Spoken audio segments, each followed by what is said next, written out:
Test, test, test. All right, everybody. If I can have your attention up here. My name is Esteban. I work for South by South. Let's see. I can turn it down a little bit, but do I sound okay like this, or is it a little staticky?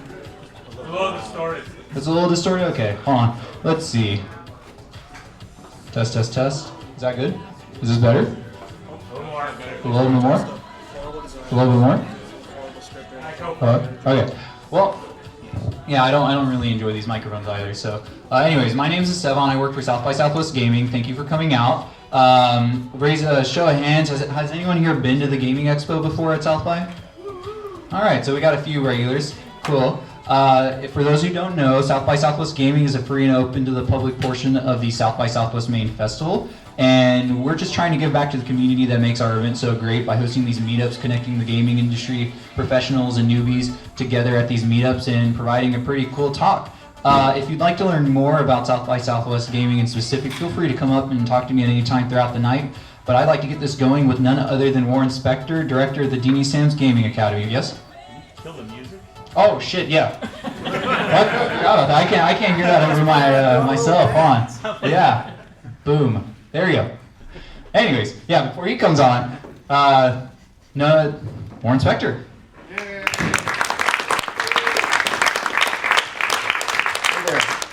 Thanks for having me.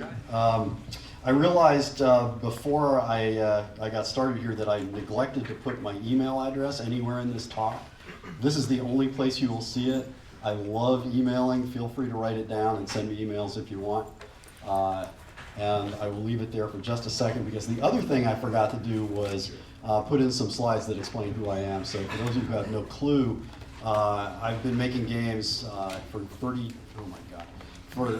32 years now. Worked on 24 titles as producer, designer, creative director.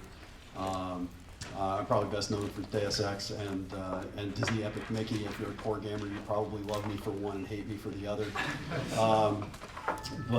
So that's who I am. That's my email address. Go, go, go. Okay. So what I want to do is start by telling you a little bit of a story. Okay. Once upon a time, there was a medium that came into existence basically out of nowhere. It was a medium that combined elements of computer software and movies and art and writing and yes, Dungeons and Dragons. How many people have played D&D in here? All right, the rest of you are lying. But it's everything that every other medium has all sort of mashed together in one amazing package. This is Richard Garriott before he was cool. I could have shown you pictures that he does not want you to see, trust me. But the people who worked in this new medium were a very special breed. They were obviously computer geeks, they were fantasy fans, they were frankly Renaissance men and women, sadly mostly men, who could do it all technically, creatively, working on their own. They could write the code, they could create the images, they could do the sounds, write dialogue, they could do the whole thing to bring worlds to life that no one ever imagined. And needless to say, that was the medium. Okay, that should be obvious given that we're all here to talk about this. So 40 years ago when the medium got started, there was no place to study or master its intricacies. Whoa, went too far. There was no need to learn to work as part of a team because a game creator was basically an army of one. There were no specialties. If you weren't a generalist, you just didn't make games. And each soldier in that army was making things up as they went along. There were no rules. And there were no established genres. Guys like Rich were really making things up as they went along. And then one of the more interesting and important things to me, which if people want to talk about this in what I hope will be a Q&A period after I talk for an hour and a half, okay, I won't talk that one. But there was no design language. There was no way to talk about design. There were just people making games. So needless to say, Many, if not most of the people making games at that time saw little value in going to school. Frankly, and though it pains me to say this, the most successful people I know in this business dropped out of college. Okay? So I do not recommend that to anybody in this room. Especially don't tell your parents I said that. But the reality is that even if the people who were making games at that time had valued education as opposed to self-learning, there were no teachers who could offer them anything because no one knew what they were doing. So 20 years, 30 years pass, and nothing changes. I mean, it sounds like a joke, but games clearly became more sophisticated. They required small teams. When I started at Origin, I was the 26th person hired, and I worked on a team of about 10 people. Okay, that was, I'm not even telling you when it was because it was too long ago and it will embarrass me. But those teams, those small teams that were making those more sophisticated games, were still led by those self-taught pioneers. And the members of those teams were likely also to have taught themselves. So some things did change over time. I mean, there were genres that were created. They began to solidify. Shooters and RPGs and RTSs and adventure games and puzzle games, you know, they differentiated themselves from one another, obviously. Obviously graphics got better, though you can't tell from that slide. And rather than selling games in Ziploc bags, like this is Richard's first game, Caliban. Hey, he bought a Ferrari based on that. Actually, it probably wasn't literally. I think it was a Lamborghini. But anyway, instead of selling games like this, publishers came along to ensure that games ended up in the hands of gamers who were clamoring for them by this point. Bottom line, for all the increases in complexity and sophistication that we saw, the most successful developers were still college dropouts. Education wasn't highly valued. I'm sure I'll say this about 10 times tonight. It's still not highly valued. It's really pathetic. And I'm going to try to make a case for why it should be more highly valued. But it wasn't highly valued even if there had been schools capable of teaching people how to make games, which there were not. And even if there were people at those schools who thought that games were worthy of study, which there were not. I have no idea why I put that image up there, by the way. Okay, but what I want to talk about is education and why it's important and how we need to think about it. In the early days, if games were discussed in academic settings at all, it was largely I think the hope that games would be a fad and go away, in the way that comic books became something for a niche medium until the movies came along and figured out you could make a lot of money with Marvel characters. Or old-time radio. I mean, how many of you are old-time radio fans here? Holy cow, I'm surprised I got that many. But I think in most academic circles, people just sort of thought, oh, it's a fad, it's not worth thinking about, it'll go away in time. But then a funny thing happened. Games didn't go away, okay? They grew more sophisticated in their content, in their graphics, in the depth of play, in the stories that they were able to tell. It's interesting because games started as an adult medium, then somehow devolved into a medium for kids, and then came storming back as a form of adult entertainment. We didn't go away. And all of a sudden, teams were growing and budgets were growing to meet the demands of that more demanding audience. And all of a sudden, games were being taken seriously by the gatekeepers who had never given them a thought before. Gatekeepers, by the way, educators. How many people of you are educators in this room? How many, actually, I should have asked this before. How many are students? And how many of you are actively making games as professionals now? Okay, you pros can go away because you're not going to be interested in anything I have to say today. But the gatekeepers were starting to pay attention. And parents and teachers started worrying about the effect that games were having on players. Legislators debated whether or not games deserve First Amendment rights. I mean, when the government is coming after you, you know you've made it. Okay? You know, people all the gatekeepers who were thinking about this had moved from it's a fad, it's going to go away, to oh my God, it's destroying the youth of America. So that's kind of where we were. But there were magazines that were devoted to these are the 50 best games of all time. We have that level of critical thinking to this day about games, which is another whole talk, which I will give to the DSGA students over here at some point next semester. But all of a sudden, by the 90s, we were in the cultural crosshairs. And when that happens, those gatekeepers, those academics, do start paying attention. They sit up and they take notice. And so by the turn of the last, not the last century, the turn of this century, please turn off your phones. Universities were starting to pay attention. In 2000, I gave a talk at MIT at a Games in Culture conference. And places like RIT and DigiPen and Carnegie Mellon and USC and SMU, they started actually teaching people how to make games. We started to see other institutions of higher education introduce game development education into their curricula in an attempt to formalize the processes, the training that all those self-taught pioneers had to teach themselves. So that was about 15 years ago. And since then, we won. Okay. Games are an undeniable cultural force now. They're an undeniable business force. They've stolen audience time and dollars from traditional media to the point where we are now the most commercially successful medium on the planet. There was a study done recently that shows that we are about to become a $100 billion business. Okay, we're very close to that worldwide. That means more money gets spent on games than on movies and music combined.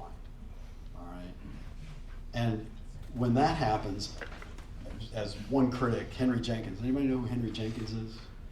If you don't know who Henry Jenkins is, go Google him. He's amazing. But what he said is, if you want to find the weird kid, find the one who doesn't play games. Okay, because everybody's playing games. We're in a world now where if you're not a core gamer, you're a mobile gamer. My mom plays solitaire. She's 94. She plays solitaire on her computer. Everyone's a gamer today. And given the variety of players and player needs, we've seen this sort of split in the business, okay? On the development side, in terms of development processes and business practices, you've got high-end AAA games that routinely cost $100 million or more. I mean, routinely. It's terrifying. Hundreds of people are required to produce these games. I won't tell you what the budget is for my last game, Epic Mickey the Power of Two, because I will get sued if I do. But I will tell you that I had 800 people working on that game. That's what it takes to make a AAA game these days. But on the flip side, on the low end, tiny teams, even single developers, can use off-the-shelf tools. I was talking to Mike here earlier about using Unity. There are off-the-shelf tools you can use to create and distribute games that can make intensely personal statements and reach a passionate audience of like-minded gamers. So we've got this split. Business models have exploded. We've got people who still believe in pay-to-play. We have people who believe in free-to-play. We have people who believe in subscription, which I wish would work, but I'm not sure it does. Ad-supported stuff, which is almost as evil as free-to-play. That's the thing that I'm going to regret saying tomorrow, by the way. Okay, there's always one thing. But it's reached a point where if you have an idea for a game, you can easily find available tools to make that game. There are enough distribution systems that you can get that game in the hands of an audience. And in that sense, if you can get past the discoverability problem, like how do people find your game, it really is kind of a golden age for games. But all that variety, I am going to get back to education, I promise. All that variety and creative and business freedom means there's a need for a lot more developers. Okay. When I started, like I said, I was the 26th person at an entire studio that was producing 5 games at once. And my last game, 800 people to make one game. It's insane. We need a lot more developers. And the question is, where are we going to find them all? Okay, where are we going to find them? Today we need specialists. If you're on a large team, don't go in with a resume that says I can do everything, because what we need is specialists. If you're on a small team, or you're making a passion project, an indie project, we need generalists. We need lots and lots of people. $100 billion business can't count on self-trained savants. I won't say idiot savants, though I've met a couple of those too. We can't count on that to meet our needs, okay? From an industrial and an aesthetic standpoint, we must train people. We have to give them the skills to create the games of today, and I'll come back to this, more important, grow the medium of tomorrow. And finally, we get to education. That's where educators come in. Okay.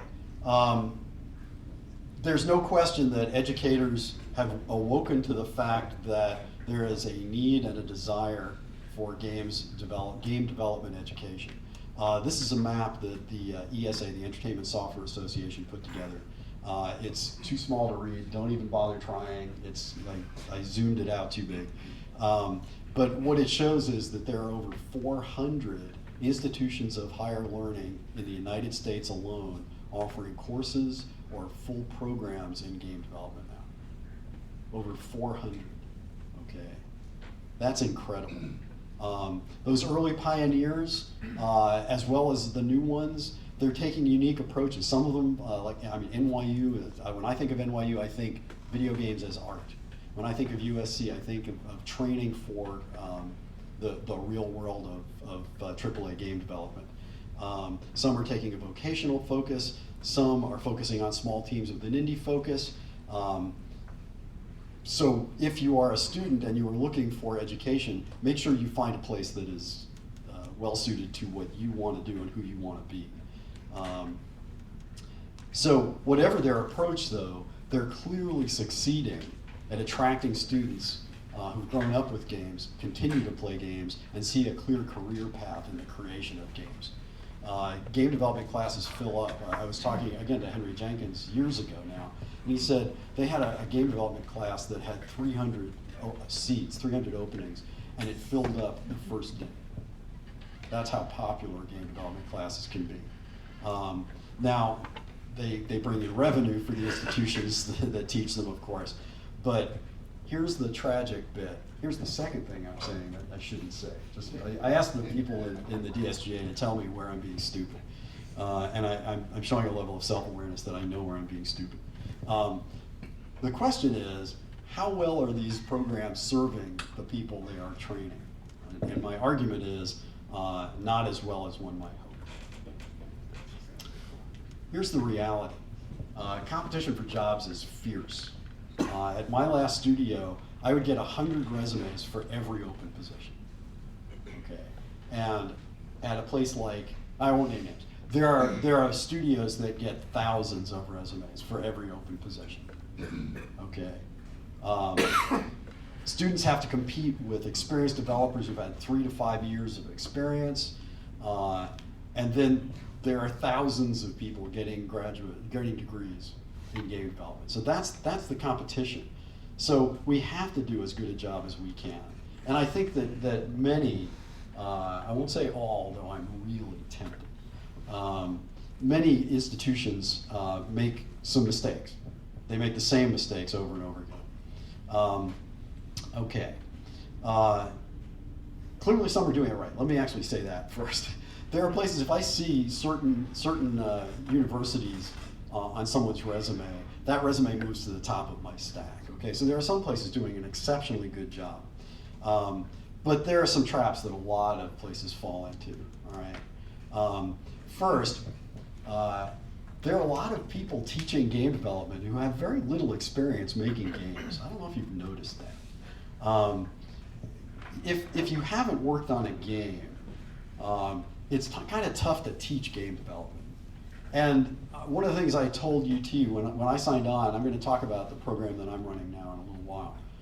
But one of the things I told them was I was really uncomfortable signing on for more than 3 years And that's not, I'm not saying I'm leaving after 3 years, but after 3 years, even if you've been working professionally, this industry, this medium changes so fast that your experience really doesn't count for as much as it should. After 3 years, your experience is getting very stale, okay? So we've got people teaching who, maybe should be out making some games. Second big trap. I don't know if you've noticed, but universities are very siloed, okay? One department doesn't like talking to another department. And usually game development programs are located in specific departments, usually computer science. But computer science doesn't talk to fine arts doesn't talk to radio, TV, film, radio, TV, film doesn't talk to architecture. I mean, this completely misses the point that game development is by far the most collaborative medium, the most collaborative development process I can even imagine. It requires people working in a variety of media with a variety of skills, a variety of talents, and different areas of expertise to make a game. And locating a game development program in a single department strikes me as a trap, one that we should not fall into, okay? I would argue that game development has to be taught either in its own department, try convincing the provost of that, that's a fun challenge, not that I'm in the middle of that now, or with close collaboration among those different departments, okay? We have to break down those silos to get out of that trap. Third thing, most game development, I won't say all, but most game development programs focus on small teams. Hey, get together with 4 of your buds, make the game of your dreams, I'll check in with you once in a while, go have fun, That's a dramatic oversimplification, and I don't mean to offend anybody in the room who teaches game development, but that isn't the way the world of game development works, okay? Small teams working on project of your dreams, doesn't really prepare you for the real world very well. So I believe all of these are solvable problems. I think we can address all of them as long as the will and the expertise are there to want to solve them. But what I want to talk about now is why bother solving them? Why is it important that we need to solve these problems? So how does each stakeholder in the world of games education benefit from such education? So let's start with the industry. What does the game industry get out of development education? I already said most developers are going, education, spend 10 years in the trenches and then talk to me, So why does the industry need game development education? Well, the most obvious thing is resources. It isn't easy finding 200 people or 3,000 people to make games. And even though the competition is fierce, and yes, there are lots of people applying, the odds that you're going to find the right person to fill the slot you need to fill is just going to be greater if the pool of potential hires is bigger. So we need to be churning out more people, okay, more people with the right skills. In addition, okay, are there any film people in here? Okay, everybody who studies film knows what an f-stop is, okay? Everybody knows what parallel action is. Everybody knows what a key light is, and most people leave with an RTF degree that teaches them how to cut together a scene that has 3 people talking at a table, which is, by the way, a very hard problem. But they come with that shared knowledge. And right now, we can't count on that shared knowledge in game development, even among people who've worked in video games for 3 to 5 years, or 10 years, or 30 years. At my studios, I want to be able to say to people, when I frob that thing, it has to flinderize. Where am I flindering? And most people don't have any idea what I'm talking about. At my studios, if you say, have you scupped your code today? That has meaning, right? But there's no shared knowledge. I could go to Blizzard or I could go to EA, and they would look at me like a dog being shown a magic trick if I said those things. Like, what? So what the industry can get from education and what educators can do that would be really valuable is help us build a shared knowledge base, just a set of things that everybody coming out of school knows. Educators can weed out people who can't cut it. If you can't finish a game as an undergraduate in a game development program, odds are you're not going to succeed in the real world, okay? People who don't finish are not going to cut it as professionals. And educators can weed those people out before their resume ends up on my desk, So that's something else that education can do for us. How many of you have worked on a game before? Tell me again. Did you think it was well run? Was the development process well organized? Yeah, okay, right. Anybody who says yes is also one. In school, we can learn more rigorous development methodologies. You know, that would be nice. We can clearly benefit from effective management training. Okay, so that's industry. That's what they get out of it. And briefly, what do educators get out of game development education? Well, the first thing is butts and seats, obviously. You know, what I've discovered is that butts and seats drive a lot of what happens at universities because there's money. Every butt means money. Not that universities are about money. Okay, you can laugh there. Anyway, the reality is game development classes fill up quickly. Okay, so but it's not just that they put butts in seats. It's that they're actually offering something that students want. They actively want it. Again, quoting Henry, well, not quoting, but Henry Jenkins once told me that when he started teaching quite a while ago, students used to tell him they wanted to be the next Steven Spielberg. And now they tell him they want to be the next Will Wright. Okay?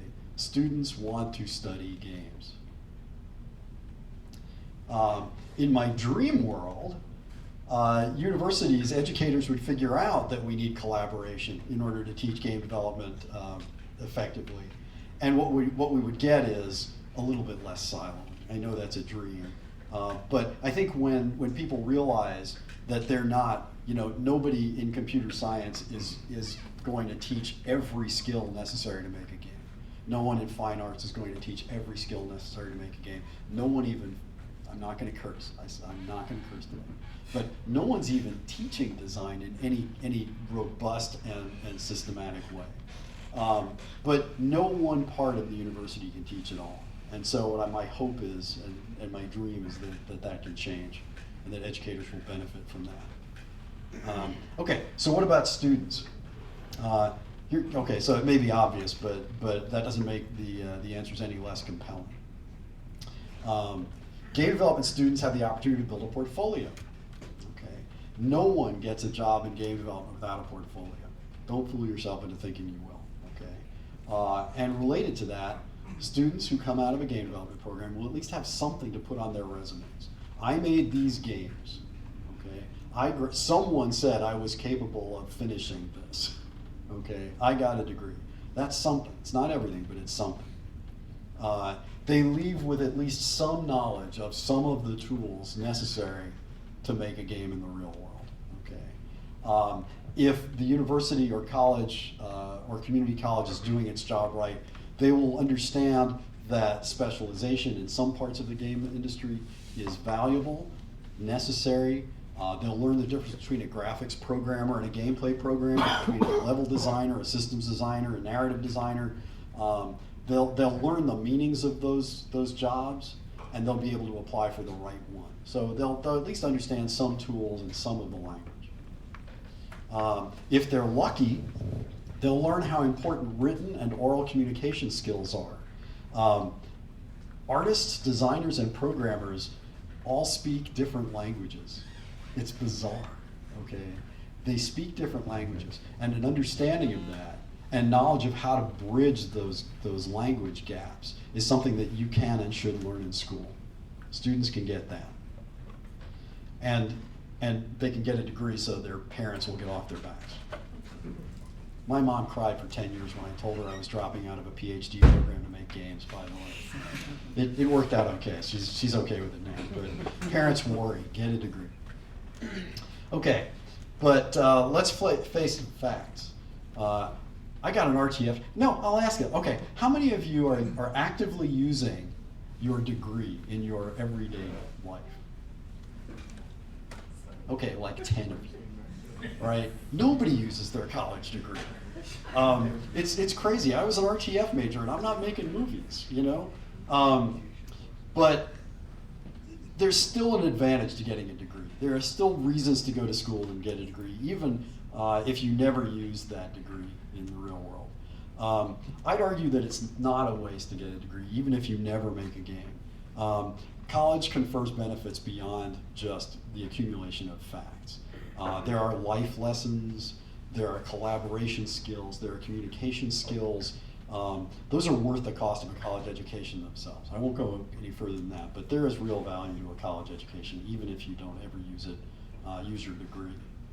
Okay, so what does the medium get out of game development education? And for me, that may be the most important question of all. Okay, I am a little prejudiced, but the fact is, games are not a solved problem. There are a lot of people who say, ooh, BioShock was our Citizen Kane, we're there, you know? And we're not, okay? We're not there. We've barely figured out what games can and should be. In fact, I'd argue we haven't yet, okay? We have a lot to learn and a lot to do and a lot of failures ahead of us before we can become the medium that we can and should be. We need people who understand not what games are today, but what they could be tomorrow. We need people trained to think in new ways. To imagine new types of games, new genres, new ways to engage players.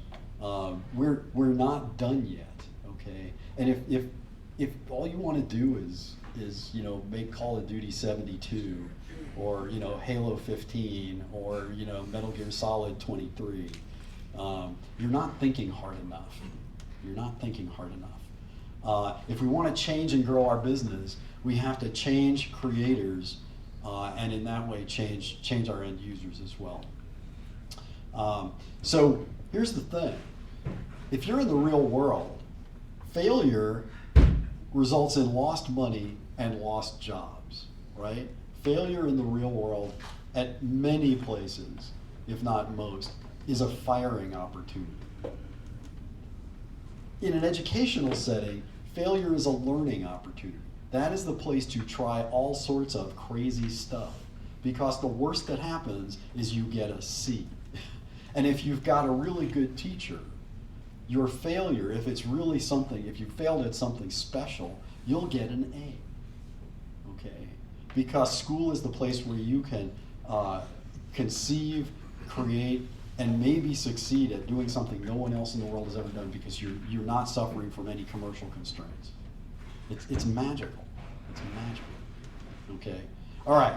So what about UT? Where do we finally get to what's happening at UT?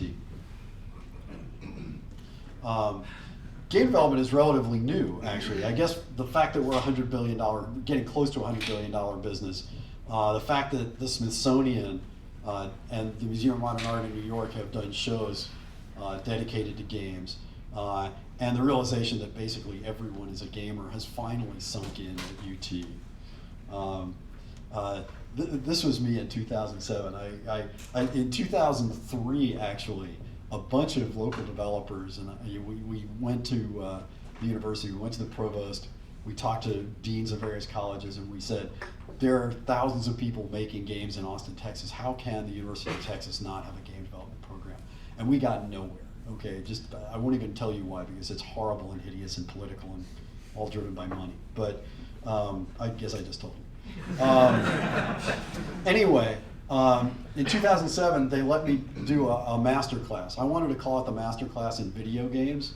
They would not let me call it the master class in video games. I had to call it the master class in interactive media, because even then they couldn't stand the idea of video games being part of the curriculum. But it was really 2013 when things took off. And that was the year a couple of things happened. One was there was an undergraduate, Paul Toprak sitting back there has been teaching undergraduate games for a while. But in 2013, an undergraduate certificate program was created, GAMA, the Game and Mobile Media Applications Program, which you should probably describe it, not me, but it's a loose collection of courses taught in a variety of colleges and schools at UT. And if you take those, he decides if you get a certificate. It's pretty powerful. He's a powerful man, Dr. Toprak. But there was still no single course or program that brought together all of those different disciplines, okay, required to make a game. And no way to interact in a way where you would really forge a team and see what it was like to be part of of a big development team. And so that's where, also in 2013, the Moody College of Communication created the Dean and Sam's Gaming Academy. It started because two things converged. One is Dean Hart. He's stepped down now, but he was a visionary. He saw that games were important. They were becoming increasingly important. Students wanted to study the creation and criticism of games. And somehow, some way, he managed to raise the money. Wofford Benius and the Kane Foundation and Paul Sams, who was the COO of Blizzard and is now actually CEO of Ready at Dawn, a local studio, they made donations that gave us the runway to get the DSGA started. Without these three, nothing happens. That's me. They invited me early on to co-chair the advisory committee for the DSGA, and in that capacity I started thinking about what would the curriculum look like, who would teach, what would the students be like, and it's kind of a sad story. I'm so easily led around by the nose, but there came a day where I said it was a Friday, and I told Dean Hart, we need to find a director for this program. It's time. I've done everything that I should do before we bring somebody in to really turn this into the real thing. And on Monday, I called him and said, hey, wait a minute, if it's not me, I'm going to be really pissed off. And he just rubbed his hands together and said, wahaha, my evil plan has come to fruition. Anyway, I agreed to take a break from active game development to be the first director of the DSGA. So the most important thing I thought we needed to do was find a focus. I already listed a bunch of places that were doing an incredibly good job of doing what I call teaching to type. Okay, there were plenty of places teaching people how to be game coders and how to be game artists and how to be not so much game designers, but there were plenty of people teaching people how to make games. And so just duplicating what they'd been doing for 5, 10, 15 years seemed like a recipe for disaster. Okay, so I didn't want to do that. There was just no point. So I started thinking, what industry need is not being served? Where are we falling short? And the answer was pretty obvious. Anybody who's been working in game development for any amount of time knows that we train our leaders really, really badly. Producers, creative directors, discipline leads, they all learn in the trenches. You know, it's a long grind, and someday you may get to be one of those leaders. Here's kind of the way it works. This is really sad. How do you become a leader in the game business? Okay, first you find the right company that makes the kinds of games that you want to make. Good luck with that. Okay, that company has someone who has enough experience and is enough of a leader and is willing to be a mentor to somebody. They have the expertise and the desire. Then you have to be the one they decide is worth mentoring, okay? Out of all the people who want to be leads, which is everybody at the company, okay? Then somebody has to leave in a leadership capacity, so there's an opening for a new leader to step in. Then the company has to say that you're the one to fill that slot. That's, how many layers of luck is that? You find the right company, there's someone there to mentor you, they choose you. I mean, it's crazy. $100 billion business cannot rely on luck to create its next generation of leaders. It just doesn't make any sense. So this was going to be our focus. All right. And to do this, it seemed apparent that we were going to have to get together students from all disciplines. Okay. We were going to give them the opportunity to work together, find out how hard that is, on a relatively large team for an extended period of time on a single game. That is the thrust of the DSGA. It is not 4 or 5 of your friends working on a 3-week project or a 3-month project. It's 20 people in one room working 40 plus hours a week on a single game. It's the closest recreation of the real world we could come up with. And it's not perfect, but it's as close as we could come. Our first year, we settled on a team of 20. These are our 20, we're our 20 students. We built that team just the way you would build a game team. It was, we needed artists, we needed designers, we needed programmers, we needed people who specialized within each of those categories, and they came for 9 months. But I also realized something else. If you could go to USC, or Carnegie Mellon, or MIT, or RIT, or SMU, why in God's name would you come to the University of Texas to study game development? I mean, we had no credibility, no track record, no history, no nothing. So here's what we did, because we're crazy. I feel like an advertisement on television. We decided not to charge tuition. The DSGA actually exists attached to the university. We're like a carbuncle, you know, but we're not really a part of the university. So we could say we're not charging tuition, it is free, and we pay each participant a $10,000 stipend, so you get like $1,100 a month to cover some of your living expenses. And with that, I mean, how important is that to your attendance at the DSGA? Don't answer that. But we figured being able to make that claim, that would give people a reason to consider us. Now, how long we're going to be able to do that is up in the air, but it's a pretty good selling point. So for staffers, remember I said I wanted people, or I thought people should be teaching who had actually made games and had actually made games recently. So, boy, I spent months trying to find people. You would not believe how hard it is finding people who want to teach, who are actively making games. But I found David Cohen and Joshua Howard. Like I said, I've been making games for 32 years, and I've built 6 studios and a bunch of other stuff. David is a 15-year production vet. He's been a line producer, the guy who's actually managing the team day to day on a bunch of projects for 15 years. And Joshua is a 16-year Microsoft vet who's run studios for a variety of other companies as well. So we've all run projects, we've all run teams, we've all run studios, and so we had the necessary experience, I thought, to do the job that these folks deserved to be done.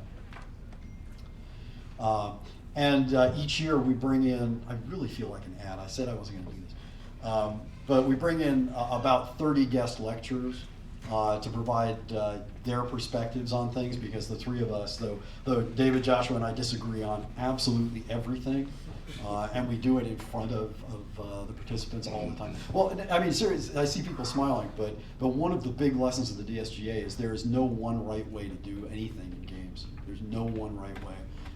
It hasn't happened this year, but last year, there were a few times we had participants come up to us and say, just tell us the right way. Our teacher said this is the way, my teacher at my last school said this is the way you do X. And we would just say, no, that's the way he does thing X. At EA, they're going to do it one way. At Gearbox, they're going to do it another. At my studios, they're going to do it another. So we try to get across the fact that there's no one right way. And the 3 staffers disagreeing and those 30 guest lecturers who come in disagreeing is huge. It is one of the most important things in the program.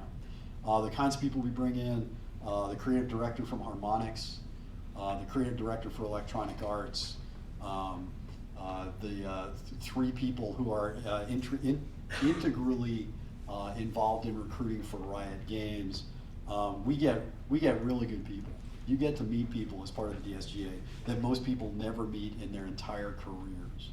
Okay, we had the co-founder of BioWare come in last year, the president of the Entertainment Software Association. I mean, it's just sometimes it blows my mind. I mean, I'm trying to get some folks this year who will blow their minds, and we'll see if I pull it off. But if nothing else, those are networking opportunities that people wouldn't get any other way. So how do you get in? If any of you are interested, there are 3 ways to get into the DSGA. So everybody who's sitting over here, I can't believe they're here, because they hear me all the time.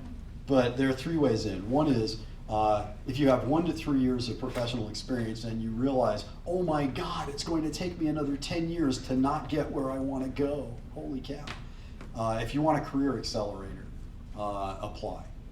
If you have a game development degree, you are welcome to apply. If you are so good we have no choice but to let you in, apply. And that has happened, actually. I am not going to be the person who turns away the next Richard Garriott or Chris Roberts just because they don't have a degree. Will not happen, okay? So if you're that good, apply. So those are the 3 ways in. What you need is a portfolio, all right? We need to see the games you have worked on, all right? I'm going to probably come back to this again.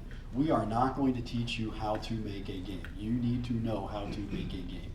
We're going to teach you how to be a part of an effective team. We're going to teach you the skills of leadership of that team. We're going to teach you all sorts of stuff. We're not going to teach you how to write game code. Okay? So, but we need a portfolio of what you've worked on to prove that you know how to make games. You need a statement of purpose. You need to tell us why the DSGA is right for you. Why aren't you just going out and getting a job? Why is the DSGA right for you? Why are you right for the DSGA? What are you going to bring? So we need a statement of purpose. And then if you make it past all of that, we put you through phone interview stuff. We actually do psychological testing, but I'm not sure I should say that out loud. It's really valuable. You'd be surprised. But what you have to do, these phone calls, among other things, they tell us about your communication skills. They tell us about your interest in becoming a leader in this business and your potential to become a leader. So if you make the phone interview, you've done pretty well. And like I said, we're not going to teach you how to make games. We're going to teach you how to be a producer or a creative director or a lead designer or a lead programmer or a lead artist. But most important, and this was a little surprising, last year what we learned, the staff learned, is that the skills of leadership translate directly into effective team membership. If you understand why decisions are being made and how decisions are being made and what the problems are on a team, you can actually help solve them. I am going to curse, by the way. There was a guy at EA who told me, this is like the smartest thing anybody ever told me. Let's imagine there's a ladder, right? And everybody is on a rung of that ladder. If you're an entry-level person, you're way down on the bottom. If you're the CEO of the company, you're way up at the top, right? And so there's someone above you on the ladder. And your job is to take shit out of a bag being held by the guy above you on the ladder, right? Take shit out of that bag. And his job is to take shit out of the bag of the person above him. And if you're putting shit in the bag, you're not doing your job. So what we do at the DSGA is we teach you how to take shit out of bags. Okay. Okay. So the way we do it, I don't have time to tell you the whole way we do it, but what we do is all 20 people, like I said, 20 people, one project, 8 months. And everybody gets to lead the project hands-on. Every 3-ish weeks, we rotate out our lead pairs. We have producer-director pairs, and we rotate them out. So everybody gets a chance to lead the team, hands-on, which is an opportunity you don't get anywhere else. Okay, so there are a lot of ways in which we're different. That's one of the big ones. Okay. So how have we done? Well, our first class of 20, and now I think our second class of 20, have certainly realized how hard it is to make games. In fact, one student from last year decided he didn't want to make games because it was too hard, which I thought was a great outcome. That was a success. That level of self-awareness is really important. But they encountered all of the problems that you encounter on a real team. I went into last year thinking, I'm going to be a real jerk. I'm going to throw in all sorts of fake curveballs. I'm going to go in there and say, I need a demo next week. No, you can't have more time. You've lost one of your programmers who just quit. No, you can't have more time. I was going to do all that stuff. I didn't have to make up any crises at all, okay? Because everything that happens in the real world happens when you put 20 people together in one room and don't let them out, and feed them flat food and everything, Okay, but you learn what it's like to sit next to someone who's sucky at their jobs. You learn what it's like to sit next to someone you hate. You learn what it's like to talk to someone who speaks Swahili when you speak French. Anyway, you get what I mean. They learn how difficult it is to create a vision and then maintain it over time. So I thought we did really well with that. And despite all those problems, the first year students actually managed to create a game. It's called the Calm Before. If you go to thecalmbeforegame.com, you can download it and play it. I would not say it is quite professional quality, but it's better than a lot of student games, I'll tell you that. And despite those problems, they actually succeeded in making a game. Yeah, they took advantage of those learning opportunities, also known as failures. And in terms of placement, at this point, I think we've placed everybody in the class except for the guy who wanted to get out of games. We had some people do their own startups. We placed people at Telltale, Turbine, Gearbox, and elsewhere. So our placement rate was pretty good. And this year, some of the people over on this room are now on the screen here. We made some changes. We learned a lot. The staff learned a lot. We brought in a new class of 20. I think we're doing better than we did last year. You can ask them when we get to the socializing part of this. But next year we're going to make even more changes. We're learning the first year was beta 1.0 of the DSGA. This year is beta 2.0. Next year we're going to go for our first, or RC1, Release Candidate 1. But if you're interested, keep your eyes on the website because we're going to open up applications for the 2016-2017 year. Probably, don't hold me to this, probably in February. Okay, but keep an eye on the website. Okay, so here we are, 2015. There's an undergraduate certificate program and some courses you can take that will teach you how to make games at the undergraduate level.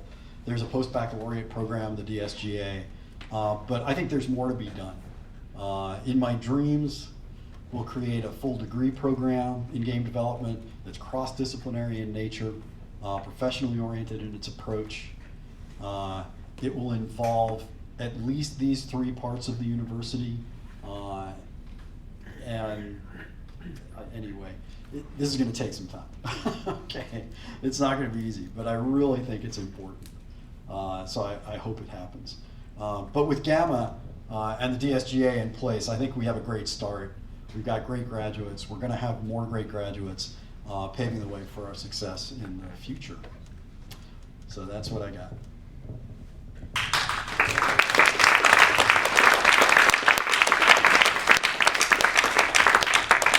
I went 50 minutes, so I think there is a little bit of time for questions if anybody has any. Let's take 2, and then we can go ahead and 2 questions. Yeah, two hard-hitting questions. Come on, lay it on me. Stump me. Yeah. So what you said about how other universities, and just general speaking, may have game programs, but they may not actually have experience, or they may not actually teach anyone applicable skills. How much of that could be applied to just about anything you learn at an undergraduate degree? There's probably some truth to that. There's probably a little bit of, I mean, I hate those who can't do teach because I fucking don't believe it, okay? But there's probably some of that. I happen to be in game development and now in games education, so it hits me harder here. But I will say, you know, when I was an RTF student at UT, we had people who were legit. They were actually out there making stuff and had made stuff. So it's possible to go out and find those people, and I think it's necessary that happen. Yeah.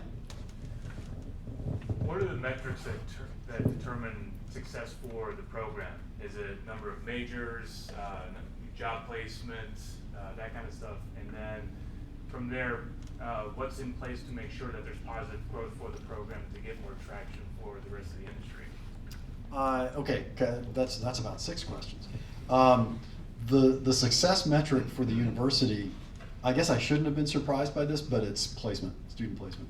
You know, how many people get jobs is the most important thing, I believe, to the powers that be. For me, it's a little different. I mean, what I want to see is real personal growth on the part of the people in the program. We do a lot of one-on-one mentoring. We do a fair amount of lecturing. We do a lot of observation of people actually doing hands-on work. And I think, you can ask these folks later, but I think we're pretty good at seeing how people are growing and where they need to grow. And so that's, my metric is Have these people grown? And are they people I would hire, you know? And then, like I said, the surprising thing was how effective will they be in entry-level positions? Because the reality is, no one's going to leave the DSGA with a certificate in game development leadership and become the game director on the next Destiny game. It's just not going to happen, right?